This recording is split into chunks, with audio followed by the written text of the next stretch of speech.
Hi friends, നമസ്കാരം. Krishna's story ടൈമിലേക്ക് എല്ലാവർക്കും സ്വാഗതം. വ്യാസഭാരതം ബാക്കി ഭാഗം കേൾക്കണ്ടേ? ഇതുവരെയുള്ള ഭാഗങ്ങൾ എല്ലാവരും കേട്ടിരിക്കുമെന്ന് കരുതട്ടെ. കഴിഞ്ഞ ദിവസം അജ്ഞാതവാസം എന്ന ഭാഗമായിരുന്നു വായിച്ചിരുന്നത്. കേൾക്കാത്തവർക്കായി ഡിസ്ക്രിപ്ഷനിൽ ലിങ്ക് കൊടുത്തിട്ടുണ്ട്. വ്യാസഭാരതം കൂടാതെ ഈ ചാനലിലൂടെ വായിച്ച മറ്റു പുസ്തകങ്ങളുടെ ലിങ്കും ഡിസ്ക്രിപ്ഷനിൽ ലഭ്യമാണ്. എല്ലാവർക്കും ഭഗവാന്റെ അനുഗ്രഹാശിസ്സുകൾ ഉണ്ടാകട്ടെ എന്ന് പ്രാർത്ഥിക്കുന്നു. ഇന്നത്തെ ഭാഗത്തിലേക്ക്. ഹരേ കൃഷ്ണ. കീചകാപായം. വിരാട രാജധാനിയിൽ പാണ്ഡവന്മാർ അജ്ഞാതവാസം തുടങ്ങി 4 മാസം കഴിഞ്ഞപ്പോൾ അവിടെ ബ്രഹ്മോത്സവം ആരംഭിച്ചു. ഉത്സവത്തിന് മൽപിടുത്തത്തിൽ സമർത്ഥന്മാരായ അനേകം മല്ലന്മാർ വന്നുകൂടി. അവരുടെ കൂട്ടത്തിൽ ജീമൂതൻ എന്നൊരു മഹാമല്ലൻ ഉണ്ടായിരുന്നു. അവൻ എല്ലാ മല്ലന്മാരെയും തോൽപ്പിച്ച ശേഷം രാജസദസ്സിൽ വെച്ച് തന്നോട് മത്സരിക്കുവാൻ ആരെങ്കിലും ഉണ്ടെങ്കിൽ രംഗത്ത് വരട്ടെ എന്ന് അഹങ്കാരപൂർവം ആഹ്വാനം ചെയ്തു. വിരാട രാജാവിൻ്റെ നിർബന്ധം മൂലം ഭീമസേനനും ജീമൂതനും തമ്മിൽ അതിഭയങ്കരമായ ഒരു മല്ലയുദ്ധം നടക്കുകയും ആ യുദ്ധത്തിൽ ഭീമസേനൻ ജീമൂതനെ അനായാസം തോൽപ്പിച്ച് കൊല്ലുകയും ചെയ്തു. പിന്നെയും 6 മാസം കഴിഞ്ഞപ്പോൾ വേറെ ഒരു വിശേഷ സംഭവമുണ്ടായി. സുദേഷ്ണയുടെ സഹോദരനായ കീചകൻ ദ്രൗപദിയുടെ അലോകസാമാന്യമായ സൗന്ദര്യാതിശയം കണ്ട് കാമമോഹിതനായി തീർന്നു. അഭിലാഷപൂർത്തിക്ക് അയാൾ പല ശ്രമങ്ങളും ചെയ്തു. അയാളുടെ ഉപദ്രവം സഹിക്കാതായപ്പോൾ ഒരു രാത്രി ദ്രൗപദി ഗൂഢമായി ഭീമസേനനെ വിവരം അറിയിക്കുകയും ഭീമസേനൻ ഒരു കൗശലം പ്രയോഗിച്ച് കീചകനെ ഒരു ഗൂഢസ്ഥലത്ത് വരുത്തി അവിടെ വെച്ച് വധിക്കുകയും ചെയ്തു. പാഞ്ചാലിയുടെ ഗന്ധർവ ഭർത്താക്കന്മാരിൽ ഒരാളാലാണ് അയാൾ വധിക്കപ്പെട്ടതെന്ന് എല്ലാവരും വിശ്വസിക്കുകയും ചെയ്തു. ദുര്യോധന ദൂതന്മാർ ഇതിനിടയ്ക്ക് പാണ്ഡവന്മാരുടെ അജ്ഞാതവാസം എവിടെയാണെന്നറിവാൻ അത്യുത്സാഹത്തോടെ അന്വേഷിച്ച് നടക്കുകയായിരുന്നു. അവരുടെ ശ്രമം വിഫലമായി തീരുകയാൽ അവർ ഹസ്തിനാപുരത്തിൽ മടങ്ങിയെത്തി ദുര്യോധനനെ വിവരം ധരിപ്പിച്ചു. അവർ സഞ്ചരിച്ച നാടുകളിലെ വിശേഷങ്ങൾ പറഞ്ഞ കൂട്ടത്തിൽ വിരാട രാജാവിൻ്റെ സ്യാലനും സേനാനായകനുമായിരുന്ന കീചകൻ്റെ മരണവൃത്താന്തത്തെയും അവർ അറിഞ്ഞ പ്രകാരം ദുര്യോധനനെ ഗ്രഹിപ്പിച്ചു. ത്രിഗർത്ത രാജാവായ സുശർമാവ് ഈ സന്ദർഭത്തിൽ ഹസ്തിനാപുരത്തിൽ ഉണ്ടായിരുന്നു. കീചകൻ വിരാടനു വേണ്ടി പലതവണ സുശർമാവിൻ്റെ രാജ്യത്തെ ആക്രമിച്ച് അയാളെ തോൽപ്പിച്ചിട്ടുണ്ടായിരുന്നു. പ്രതികാരത്തിന് അവസരം നോക്കിയിരുന്ന സുശർമാവിന് കീചകൻ്റെ മരണം സന്തോഷകരമായി തീർന്നു. സേനാധിപനും ഒരു സമർത്ഥ യോദ്ധാവുമായിരുന്ന കീചകൻ്റെ മരണത്താൽ ശക്തിഹീനനായി തീർന്ന വിരാട രാജാവിനെ തോൽപ്പിക്കാനും ആ രാജാവിൻ്റെ സംഖ്യയില്ലാത്ത ഗോധനത്തെ അപഹരിക്കാനും ഇതുതന്നെ അവസരമെന്ന് കരുതി അയാൾ ദുര്യോധനനോട് പറഞ്ഞു. കീചകൻ്റെ മരണത്താൽ വിരാടസേന ഇപ്പോൾ അനാഥമായി തീർന്നിട്ടുണ്ട്. ഈ സന്ദർഭത്തിൽ നാം യോജിച്ച് വിരാട രാജ്യത്തെ ആക്രമിക്കുന്നതായാൽ അനായസേന വിരാടനെ തോൽപ്പിക്കാവുന്നതും വിരാടൻ്റെ സംഖ്യയില്ലാത്ത ഗോസമൂഹങ്ങളെ ഹരണം ചെയ്യാവുന്നതുമാണ്. വിരാട രാജ്യം ആക്രമിക്കുവാൻ വേണ്ട സന്നാഹങ്ങൾ കൂട്ടുന്നതിന് ഉടൻ തന്നെ ദുര്യോധനൻ കൽപ്പന കൊടുത്തു. തെക്കുകിഴക്കേ ഭാഗത്തുകൂടി ആദ്യം സുശർമാവിൻ്റെ സേനകളും വടക്കു പടിഞ്ഞാറേ ഭാഗത്തുകൂടി പിറ്റേ ദിവസം കുരു സേനകളും വിരാട രാജ്യം ആക്രമിക്കാമെന്ന് തീർച്ചയാക്കി.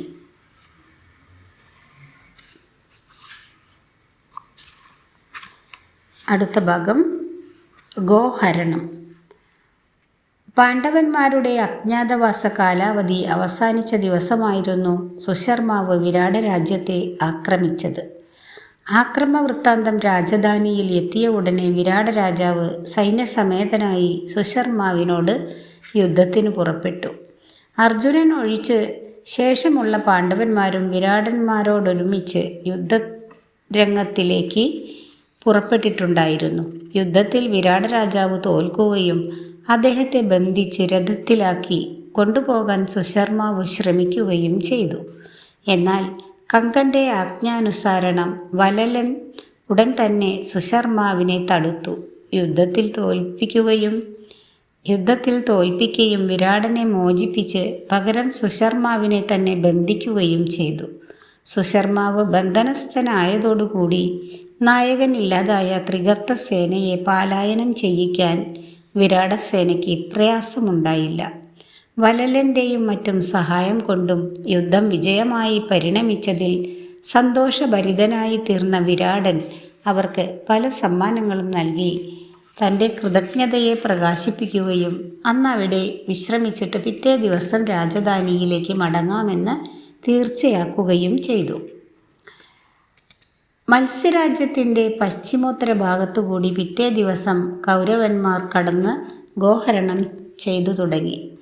ഈ വിവരം ഗോപാലന്മാർ വഴി രാജധാനിയിൽ അറിവ് കിട്ടിയപ്പോൾ വിരാട രാജാവിൻ്റെ പുത്രനായ ഉത്തരനും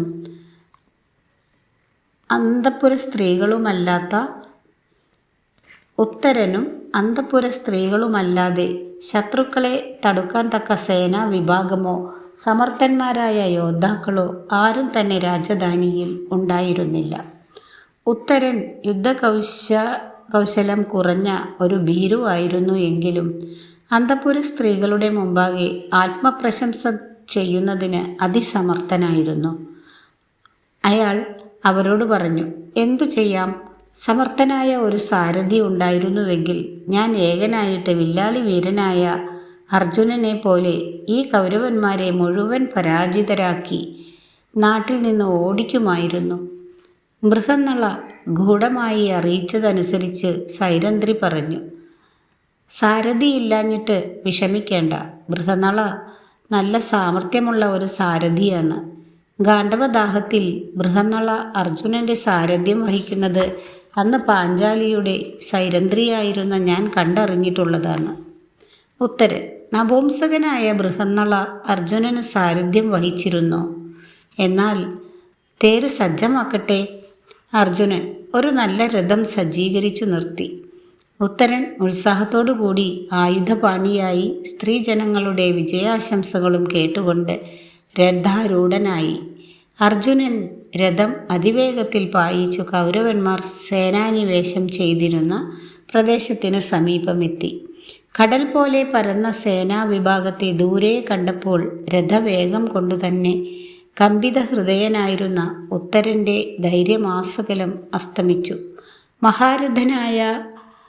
മഹാരഥന്മാരായ ഭീഷ്മദ്രോണാദികളാൽ നയിക്കപ്പെടുന്ന കൗരവസേന അർണവത്തെ ഏകനായി എതിർക്കുന്നത് ബുദ്ധിഹീനതയാകയാൽ രഥം തിരിച്ചുവിടാൻ ഉത്തരൻ ആജ്ഞാപിച്ചു. ആജ്ഞയെ വകവയ്ക്കാതെ ബൃഹന്നള രഥം അതിവേഗത്തിൽ പായിക്കാൻ ഉത്തരൻ പരിഭ്രമത്തോടുകൂടി രഥം തിരിച്ചെടുക്കുന്നതിന് പ്രാർത്ഥിച്ചു. എന്നിട്ടും ബൃഹന്നള അനുസരിക്കാതെ രഥവേഗം വർദ്ധിപ്പിക്കയാൽ ഭയാക്രാന്തനായ ഉത്തരൻ രഥത്തിൽ നിന്ന് പുറത്തു ചാടി രാജധാനിയിലേക്ക് കുതിച്ചോടി. ബൃഹന്നള രഥം നിർത്തിക്കൊണ്ട് ഉത്തരനെ അനുധാവനം ചെയ്ത് അയാളെ ബലാത്കാരമായി പിടിച്ച് രഥത്തിൽ കൊണ്ടുചെന്നിരുത്തിക്കൊണ്ട് പറഞ്ഞു, ഈ കൗരവ മഹാസേനയോട് ഏകനായിട്ട് നേരിടുവാൻ ഉത്തരന് ധൈര്യമില്ലെങ്കിൽ നീ സാരഥിയായി ഇരുന്നു കൊള്ളുക. ഞാൻ അവരോട് യുദ്ധം ചെയ്യാം. അനന്തരം തൻ്റെ പരമാർത്ഥസ്ഥിതി മുഴുവൻ ഉത്തരനോട് തുറന്നു പറയുകയും അജ്ഞാതവാസത്തിനായി ധരിച്ചിരുന്ന കൃത്രിമ വേഷം അഴിച്ചു കളയുകയും ചെയ്തപ്പോൾ ഉത്തരന് ധൈര്യവും ആത്മവിശ്വാസവും വർദ്ധിച്ചു. എത്രയും സാമർഥ്യത്തോടു കൂടി അർജുന സാരഥ്യത്തിന് സന്നദ്ധനാവുകയും ചെയ്തു. പാണ്ഡവന്മാർ അജ്ഞാതവാസാരംഭത്തിൽ തങ്ങളുടെ ആയുധങ്ങൾ നിക്ഷേപിച്ചിരുന്ന ശമീവൃക്ഷത്തിൻ്റെ സമീപത്തിലേക്ക് രഥത്തെ ഓടിച്ചു ചെന്ന് ആയുധങ്ങളെല്ലാം എടുത്തുകൊണ്ട് കൗരവസേനയുടെ നേരെ തിരിച്ചു. ഇതിനിടയിൽ ഏകനായി തങ്ങളുടെ നേരെ യുദ്ധസന്നദ്ധനായി വരുന്ന മഹാരഥൻ ആരായിരിക്കാമെന്ന് കൗരവന്മാരുടെ ഇടയിൽ വലിയ സന്ദേഹം ജനിച്ചു. ഭീഷ്മദ്രോണ കൃപ കർണാദി വിഖ്യാത മഹാൻ രഥന്മാരിൽ നീതമായ ഒരു മഹാസേനയെ ഏകനായി ആക്രമിക്കാൻ തക്ക ധൈര്യപരാക്രമങ്ങൾ അർജുനനല്ലാതെ മറ്റാർക്കും ഉണ്ടായിരിക്കയില്ലെന്ന് അവർ തീർച്ചയാക്കി. ദുര്യോധനൻ സന്തോഷത്തോടുകൂടി പറഞ്ഞു, അങ്ങനെയാണെങ്കിൽ യുദ്ധമേ നമുക്ക് ആവശ്യമില്ല. ദ്യൂതാവസരത്തിലെ ശപഥം അനുസരിച്ചുള്ള അജ്ഞാതവാസകാലം അവസാനിക്കും മുമ്പേ തന്നെ അർജുനനെ നമുക്ക് കണ്ടുപിടിക്കാൻ സാധിച്ചതുകൊണ്ട് കരാർ അനുസരിച്ച് പാണ്ഡവന്മാർക്ക് വീണ്ടും 12 ആണ്ട് വനവാസം തന്നെയാണ് ഗതി. കുരുവൃദ്ധനും പണ്ഡിതനുമായ ഭീഷ്മർ പറഞ്ഞു, അജ്ഞാതവാസകാലം അവസാനിക്കാതെ അർജുനൻ ഈ സാഹസത്തിന് വെളിപ്പെട്ടു വരുന്നതല്ല. കലാകാഷ്ടങ്ങൾ, മുഹൂർത്തങ്ങൾ, ദിനങ്ങൾ, അർദ്ധമാസങ്ങൾ, മാസങ്ങൾ, ഗ്രഹനക്ഷത്രങ്ങൾ, ഋതുക്കൾ, സംവത്സരങ്ങൾ, അയ്യഞ്ചാണ്ടിനിടയ്ക്കുണ്ടാകുന്ന 2 അധിമാസങ്ങൾ മുതലായ കാലചക്രഗതികളെല്ലാം നല്ലവണ്ണം അറിയാവുന്ന പണ്ഡിതന്മാരാണ് പാണ്ഡവന്മാർ. ദ്യൂതസമയമനുസരിച്ചുള്ള 13 സംവത്സരത്തിനിടയ്ക്ക് കഴിയേണ്ടതായി 5 അധിമാസവും 12 രാത്രിയും ഉള്ളത് ഇന്ന് അവസാനിച്ചിരിക്കുന്നു. അതുകൊണ്ടാണ് ഈ വരുന്ന മഹാരഥൻ അർജുനൻ തന്നെയാണെങ്കിൽ ഇങ്ങനെ വെളിപ്പെട്ടു വരുവാൻ ഉദ്യമിച്ചത്. ദുര്യോധനൻ, നാം ത്രികർത്തന്മാർക്ക് വേണ്ടിയാണ് സുശർമാവിൻ്റെ അപേക്ഷയനുസരിച്ച് മത്സ്യരാജ്യത്തെ ആക്രമിച്ചത്.